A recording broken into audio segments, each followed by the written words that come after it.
ಕಷ್ಟಪಟ್ಟು ದುಡಿತಾ ಇದ್ದೀವಿ, ಬಟ್ ಆದರೆ ಹಣ ಉಳಿತಾ ಇಲ್ಲ. ಮಂತ್ ಎಂಡ್ ಬಂದರೆ ಅಂತ ಅಂದರೆ ಸಾಲ, EMI ಲೋನು, ಫ್ಯಾಮಿಲಿ ಎಕ್ಸ್ಪೆನ್ಸು ಇದೆಲ್ಲದಕ್ಕೂ ಕೂಡ ಖರ್ಚಾಗ್ತಾ ಇದೆ.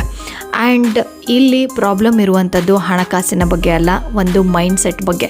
ನೀವು ಬಿಲೀವ್ ಮಾಡಿರ್ತೀರ ನನಗೆ ಹಣ ಅಂತ ಅನ್ನೋದು ಅಥವಾ ಆರ್ಥಿಕ ಸಂಪಾದನೆ ಅಂತ ಅನ್ನೋದು ತುಂಬಾ ಕಷ್ಟ ಅಂತ ಅನ್ನೋದು. ಬಟ್ ಆದರೆ ಕಾರ್ಡ್ ಏನು ಹೇಳ್ತಿದೆ ಅಂತಂದರೆ ನೀವು ಕೂಡ ಈಸಿಯಾಗಿ ಒಂದು ಅಮೌಂಟನ್ನು ಆಕರ್ಷಣೆ ಮಾಡ್ಬೋದು ಅಂತ. ಸೊ ಯಾಕೆ ಟ್ರೈ ಮಾಡಬಾರ್ದು?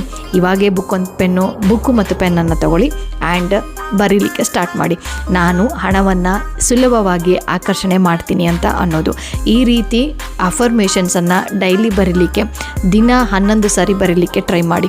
ಆ್ಯಂಡ್ ಈ ಒಂದು ಮೈಂಡ್ಸೆಟ್ಟಿಂದ ನೆಗೆಟಿವಿಟಿಯಿಂದ ಪಾಸಿಟಿವಿಗೆ ಹೋಗಲಿಕ್ಕೆ ಈ ಒಂದು ಅಫರ್ಮೇಷನ್ಸ್ ನಿಮಗೆ ಹೆಲ್ಪ್ ಮಾಡುತ್ತೆ. ಹಾಗಾದರೆ ನಿಮ್ಮಲ್ಲೂ ಕೂಡ ಮನಿ ಬ್ಲಾಕೇಜಸ್ ಇದೆ, ಅದನ್ನು ರಿಮೂವ್ ಮಾಡ್ಕೋಬೇಕು ಅಂತ ಅಂದರೆ ಏಪ್ರಿಲ್ 30ನೇ ತಾರೀಕು ಮನಿ ಬ್ಲಾಕೇಜಸ್ ರಿಮೂವಲ್ ಅಂತ ಪ್ರೋಗ್ರಾಮ್ ಇದೆ, 21 ಡೇಸ್ ಅದು. ಸೊ ಯಾರಿಗೆಲ್ಲ ಇಂಟ್ರೆಸ್ಟ್ ಇದೆಯೋ ನೀವು ಕೂಡ ಜಾಯ್ನ್ ಆಗ್ಬೋದು.